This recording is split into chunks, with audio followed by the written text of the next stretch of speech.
Definitely. Hi, and welcome to the Dingers Podcast, episode 47. This is your host, Mitch. I'm here with my boys, Jeff and Kevin. How are you guys tonight? I'm not doing too bad. It's kind of bullshit at the gym this week. Since you're not there, we got to put up with my arch nemesis. Shout out It's to true. Jelly P. Yep, It's Jelly listening. P. She's a big Cubs fan. Yep. Yeah. I love that he has this arch rivalry kind of going on. It was really funny this morning. She came over to me and she said, "Why aren't you doing the split squats?" I said, "I haven't done one split squat this whole strength program in the last 3 weeks. I'm not going to start today." You're not starting with the two rep sets. No, not at all. Yes, as you can note, I am on vacation up in Northeast Iowa at my farm in Northeast Iowa. That's why my background looks a little bit different. I'm in the scenic Northeast Iowa, which is beautiful. And yeah, so family time up here, getting away, spent a lot of time outside. It's been great. My son and I were playing catch last night out in our yard, and in the background is like hills in this cornfield hill right in the background. I was like, man, this is beautiful playing catch. I feel like I'm in the field of dreams. And then I look at the very top of the hill are like 5 deer walking right across the top of the hill. You can see like silhouettes of. I was like, this is great. This is like the best. I was like, I remember doing this with my dad. This is how you fall in love with baseball right here. So Dad, yeah, you want to have the catch? yep. Playing catch with my son. So yeah, let's crack our beer because I want to drink my beer to our player of the week. So let's crack our beer to the player of the week. Kevin, you start us off with who you got for your player of the week. Yeah, I kind of have a strange one because I rag on this guy quite a bit, but Jay Hay is my crack a beer player of the week. He reached base 7 straight times during games 2 and 3 of the Dodgers series. Yeah, he hit the Never ball happened well again. in game 3. Yeah, and So that's well, he just got nuts. 2 hits He's and one like- at bat. Yeah, There was so much hate on Twitter for Hap and Hayward being in the lineup, and then as soon as they both started hitting and driving in runs, they were the greatest Cubs hitters of all time. Yep. I mean, even last week we ragged on both of them, saying that they should be Right. riding the pine. Now, I mean, if they're hitting, great. But Yeah. It's 162, folks. We got to grind through them all. Jeff, who do you got for your crack a beer player of the week? I'm going Zach Davies for throwing 6 scoreless, shutout, hitless. Stole innings. mine. You stole mine. Probably took something from you. Yep. I'm gonna have to doesn't double have to be down. different. I'm gonna have to double down and go with Zach Davies as well. Like he needed a bounce back game, and he provided enough innings. Like he provided the innings that we needed, our rotation needed, and he pitched really, really well. Just our whole staff that game to pitch a complete game no hitter, or not complete game, to pitch a no hitter Come on. combine. The first time ever in Cubs history that's happened. I And think you the only- knew when it got to like Chafin, Tapera, Kimbrel, game over. I honestly Right. really think it happened because the bullpen was completely oblivious to what was going on. Yeah. Like, I don't know how much shenanigans are happening in the bullpen that they're oblivious to, that there's nobody hit a ball and got on base for 6 innings, but whatever. Well, they had a really good poker game going on back That's what I was there. gonna say. I was gonna say they've got to be So- playing poker or like an Xbox or Here's PlayStation, a something. little quick fact that came across my Insta feed today. The Cubs are 35-1 this season when they are up after 6. Wow. Wow. Yeah, 35-1 when leading after 6 innings. So we're in the bottom of the 4th. We're down by a run. Let's get a couple. That's like you when your date lasts past 11 o'clock, you know you're getting a second date, right? Oh, that's right. Especially if, like, when you're at dinner and she doesn't get that text from her friend, like she's got to go, kind of bullshit. You know, that's what it is. There you go. Oh, yeah. Your grandma's sick. All right, we'll see you later. No, I got it. I'll pick up the check. It's no problem. Yeah, you run along. I know I will never talk to you again. I really hope our coworker that we both knew or whatever that set us up is okay with some awkwardness for a while. Right? I'll text you when I can. No, you won't. Well, this month of June has been a struggle as of late. The Dodgers series did not go how we would want. I was wanting just a split, and we lost 3 of 4, which is not how you want to leave LA, especially when you're traveling from LA West Coast to now you're going Central Time Zone with the Brewers, and then your next series is East Coast Time Zone with Cincinnati. That's a tough. A lot of times, I feel like you're playing Back to the Future there, Jimmy or Michael McFly, trying to figure out what time it is and how to be able to handle all this. Being Michael J. Fox with that one. Yeah, I couldn't imagine jumping back and forth. Just imagine your meal schedules. Like, I usually eat at 6 p.m. When is 6 p.m. now? You know, right? So, like, in my experience with it is, it's easier to go West Coast back home than it is to go East Coast back home.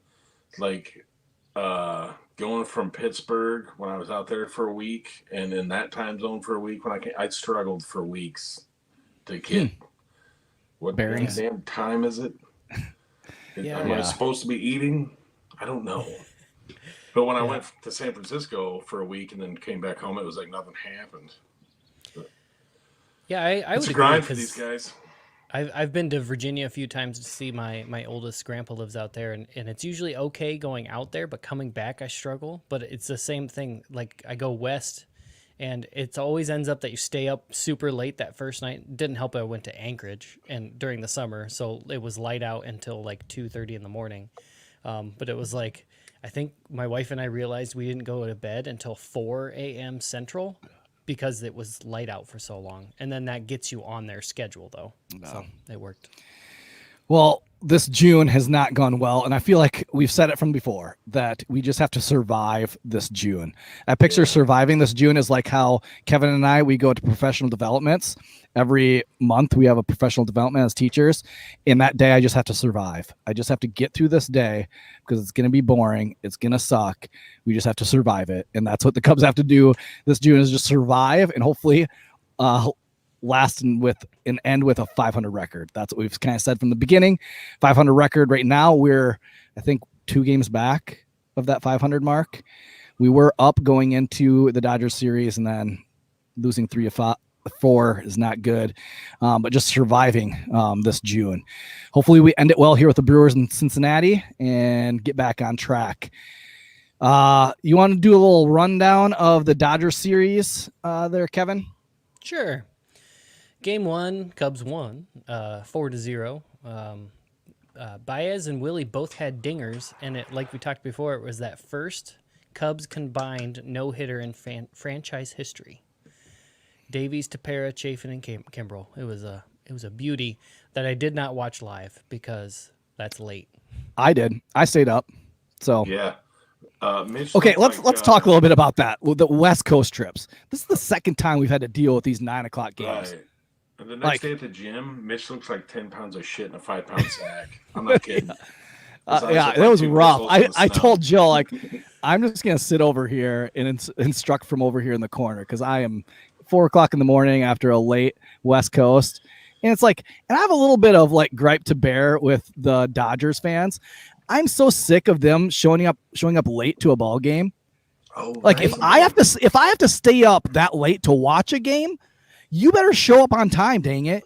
It's like that one family member that never shows up on time for family Christmas. And you're like, why are you always late? What you know what time we start. You know what time we eat dinner. Like, set your alarm a little bit earlier and leave a little bit earlier. But no, these Dodgers fans, they show up in like the 5th inning and then they think they're true fans. Nope, sorry.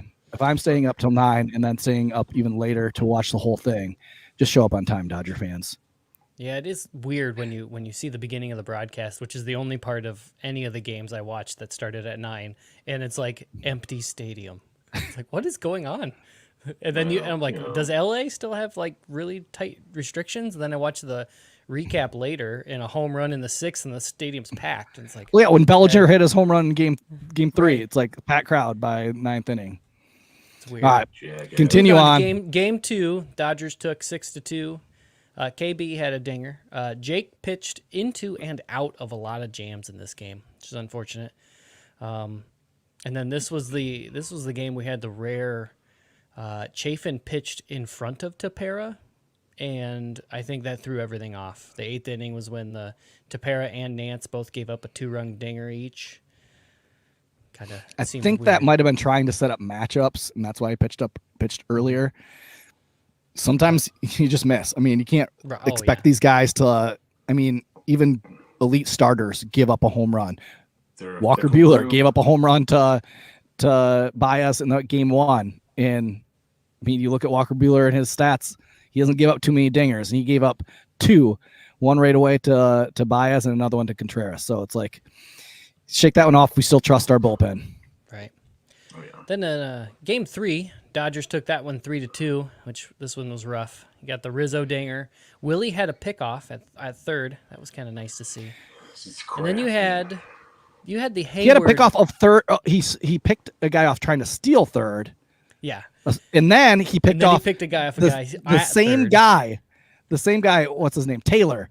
The same guy. I think he just didn't want that Taylor ever to get to third base. He's like, "Oh, you got to third base? No, I want you there." You were this not was the game where we had the Hayward dinger. Wait, no, we didn't. Wait, maybe we did. Wait, no, we didn't. Oh boy! Like that got me a little bit because, like, one, if you're watching the game live, the third base ump calls it a dinger. Right? He's right down there. You can see him watching down the line, and he calls it a home run. You see him make the sign. He calls it a home run. So that is the call on the field. And then the home plate ump goes, no, that wasn't. And so they switched it, and then it got reviewed, not by the Dodgers, which it should have been. The Cubs had to review it because they switched the initial call to the ump's call. And then, so the Cubs had to challenge it. Well, then there wasn't enough evidence to overturn it. And so then it stood as not a home run. When the third base ump originally called it a dinger, that should have been the original stand.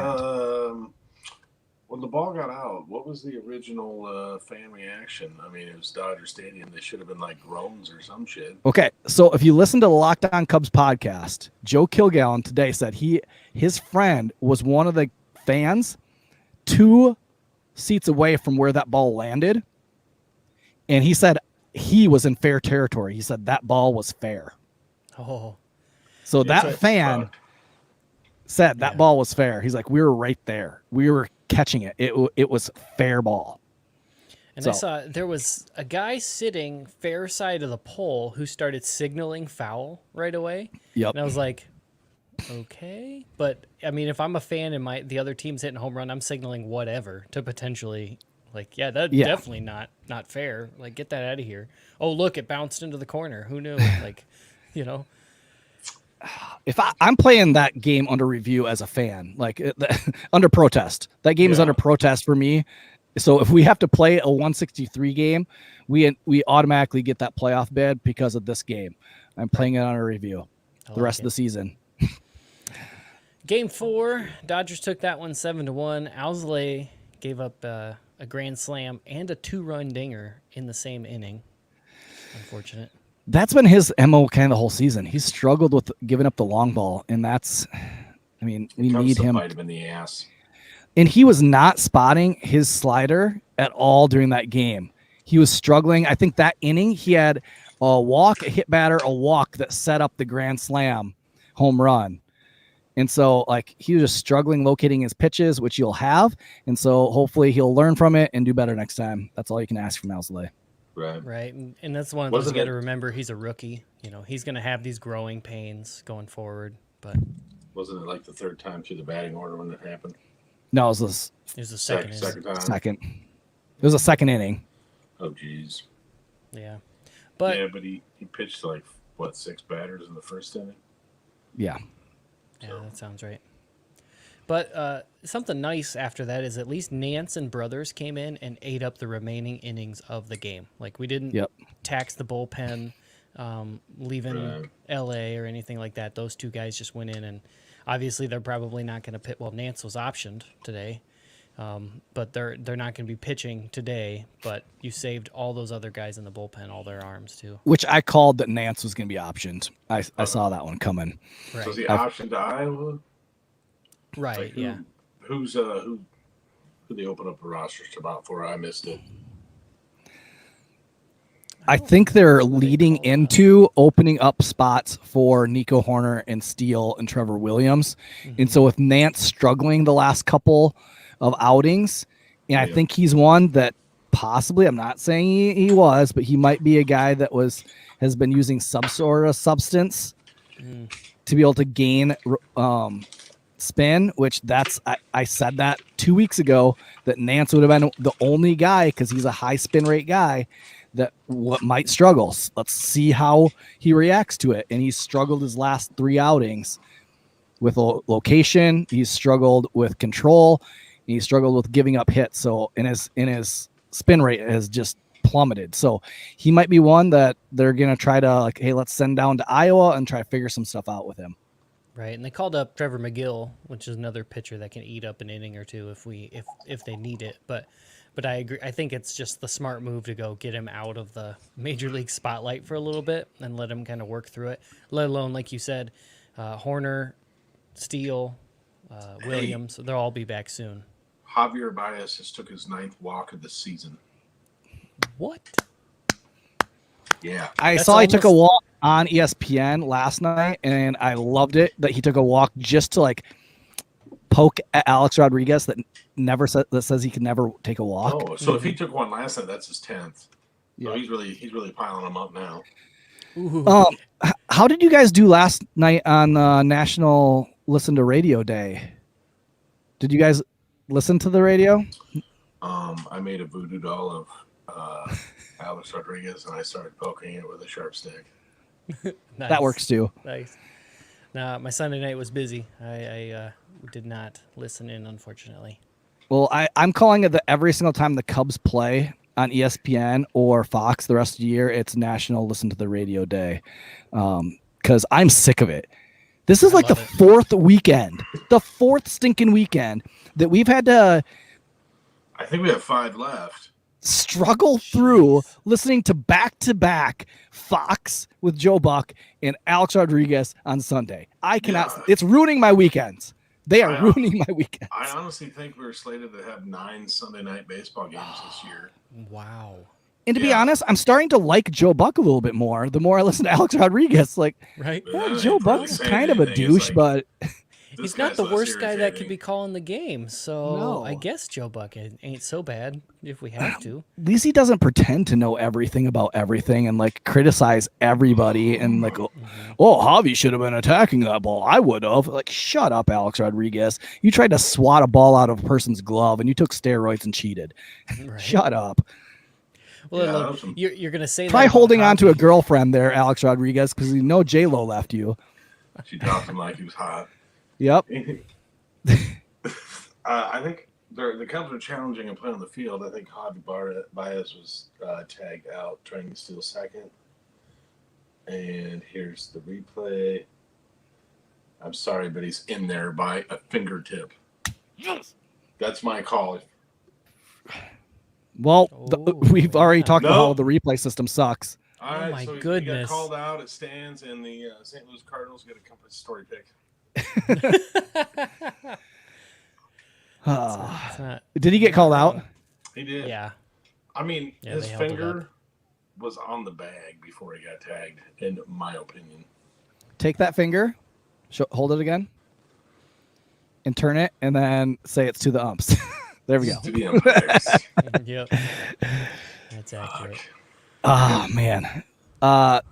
Leading in, we're playing the Brewers right now. This is a big series for the Cubs, big series for just, I think, our plans for the future, our plans for the rest of this year. I think a lot's going to be decided with how we're 3 games back of the Brewers now. If we get swept by them, I think that's going to dictate a lot of what the front office does. So hopefully we put up a really good fight. We make a comeback here. It's the 5th inning as we're doing this podcast right now. 5th inning, Cubs are down 3-2. That they make a good comeback, and we need these games.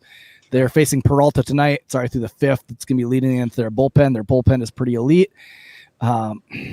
We have to get on these guys. And tomorrow we face, is it Woodruff and then Burns for cheapers. We're facing the 3-headed monster that the Brewers have, the best that they have to offer throwing at us. I feel like, and I talked about this on our green room with Jake, is that we have to be on by now with Woodruff. Like, we've seen Woodruff like 3 times now this year. We've seen him before. We know what he's going to do. He's going to pound the zone with fastballs. That I feel like we're due with him. Right. So I'm going to just say that we're going to be on him, and we're going to put up at least 3 runs, 4 runs on Woodruff tomorrow. I hope we shell him. Let's hope it. Let's hope for that. So if you're listening tomorrow, that's my prediction of the game versus the Brewers tomorrow. Hope somebody hits a creepy mascot out there in center next to the slide right off his feet. Right. That's what these 3 games are so important. I don't know. It's kind of weird to be like, end of June, here's some really important games. It's like, no, but these are like ridiculously important because the Brewers are 2 games up. That's when we're making our dinger picks, and like I just threw Contreras, like, oh, Contreras is my dinger pick for tonight. And then you're like, wait, he's not even in the lineup. I was like, oh, crap. Like, why? He has the best batting average against Peralta, and he's not even in. I get he's played basically every day this whole season. But, like, we need him for this series. Why sit him for this series? We got stinking Lobaton in there. Get that guy out of here. Like, right. Sogard playing third base. I get that Rizzo's back is barking. Like, we can't afford to have, like, we need Nico back. We need Duffy. We need our horses back driving this cart. Left-handed at bat. Is that like Sogard got the call versus Wisdom? I think it's because Wisdom's really struggling. Right. Well, and I think it was earlier this season, Sogard hit like 2 for 4 against Peralta. Yep. Which is why I picked him and then went, wait, he never hits dingers. He had a dinger. Who would he hit a dinger off earlier this year? It was a really good pitcher. Mm-hmm. But the window was blown out. It needed a lot of help. High. Who was it? The fan grabbed it. I don't know. It reached into the stadium and grabbed the ball to help him out. But we need this series, so hopefully we can get this one tonight and take some for heading into Cincy, because these are some big series. And Brewers have been playing. What was the stat that I had here? I'm going to read this because this is how the Brewers have been set up. Since May the 3rd, the Brewers have played 47 games, 13 of which have been against winning record teams with a winning record. 9 of those 13 were against Cincinnati. And they're only 1 game above 500. And in those 13 games, they're 6-7. That's what, like, I really want them to at least take. I would like to see them take 2 of these 3. End up being down 2 games. It like keeps it pat or whatever. But yeah. So do we kind of flip the script a little bit? Is our July schedule kind of more favorable? Yes. And is their July schedule a grinder? Their July is a little bit tougher. Yeah. Yes. Ours is Reds, Phillies, Cardinals, break, Diamondbacks, Cardinals, Diamondbacks, Reds, Nationals. Yep. So it would be really nice to not be down 4 or down 6 games going into that stretch. But if you're down 2 like that, you can make up that ground, I think. Yeah. And when we can look even further ahead. Let's look at September. Here's how we end September. We start it with a series versus Twins, then Pittsburgh, then Cincinnati, a tough series against San Francisco, Philly, Milwaukee, another series against Minnesota, Cardinals, and then Pittsburgh, and then we end with 3 against Cincinnati.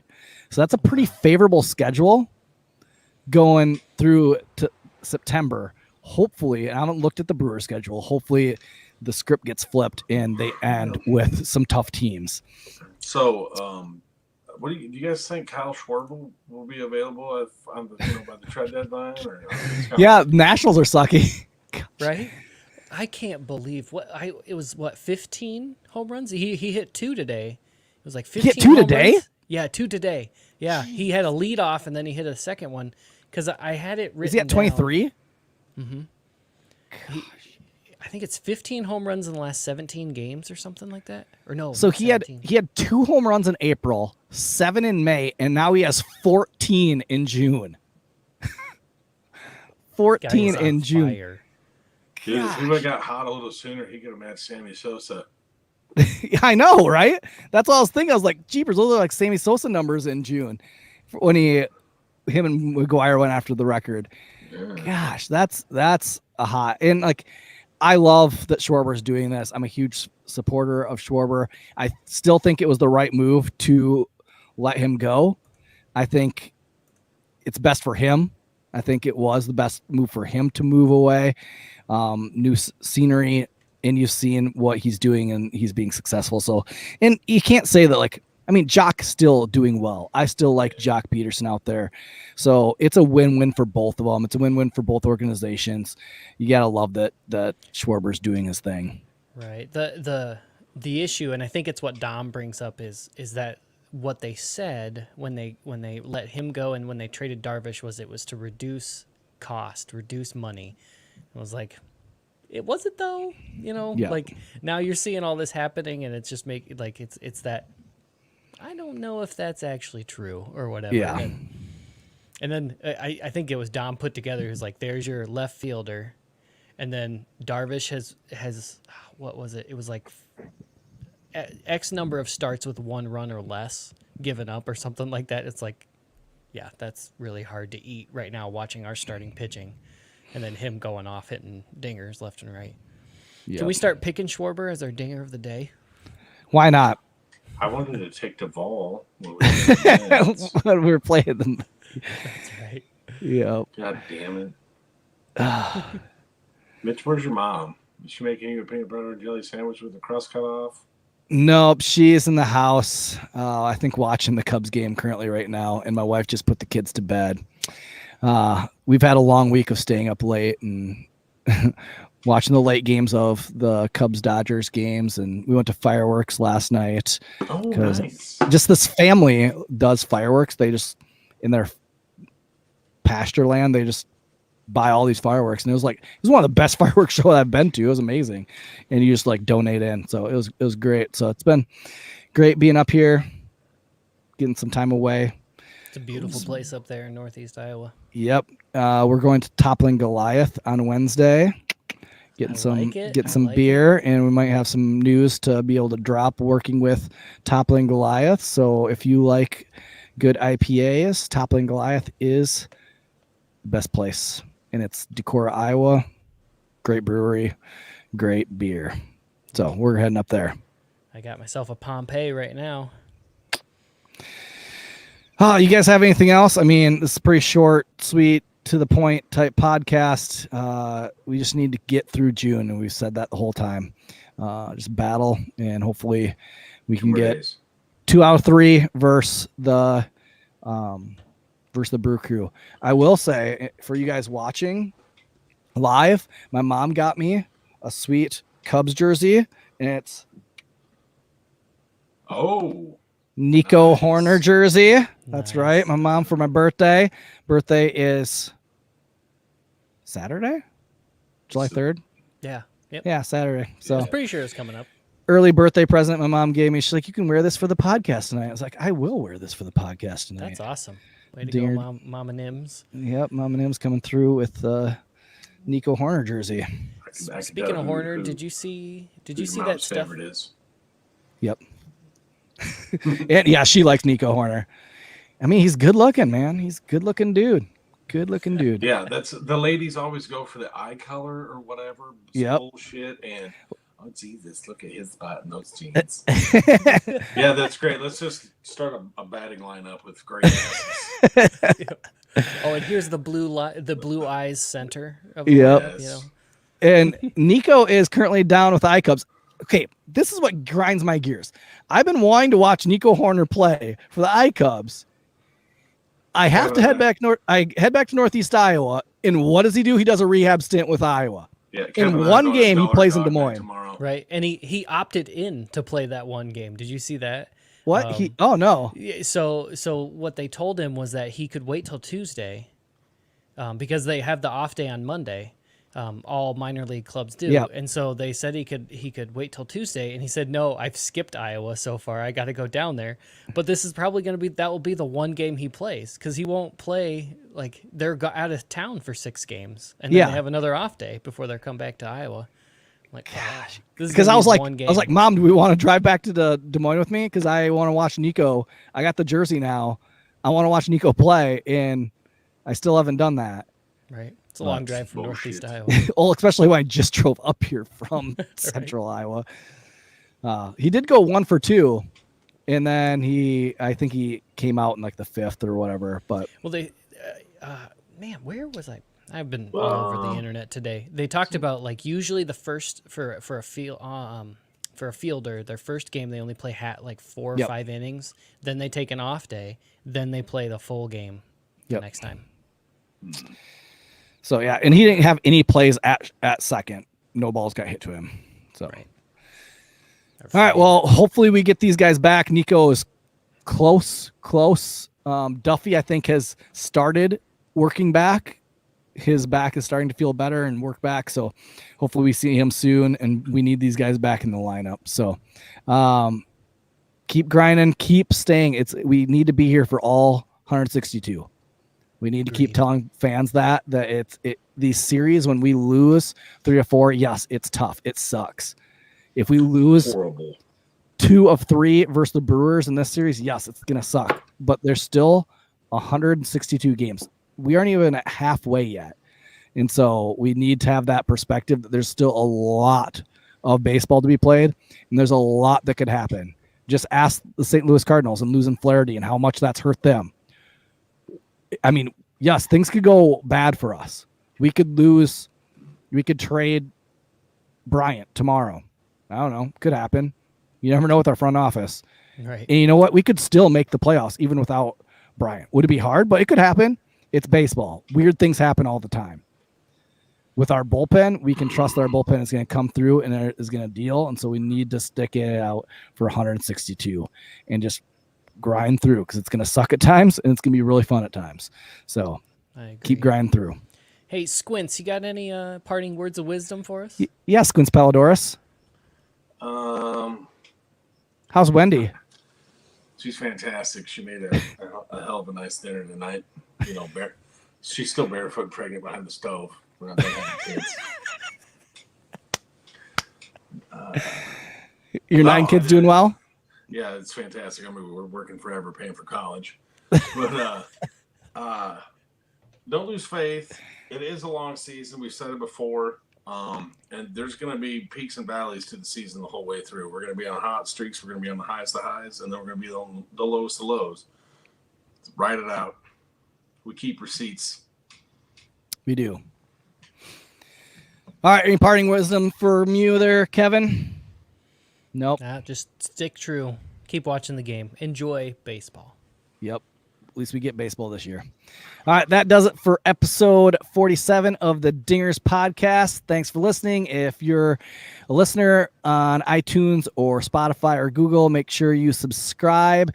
If you want to follow us more and interact with us a little bit more, jump on Twitter, follow us at Dinger Cubs, or join our Facebook group at Dinger Cubs. So thanks for listening to episode 47.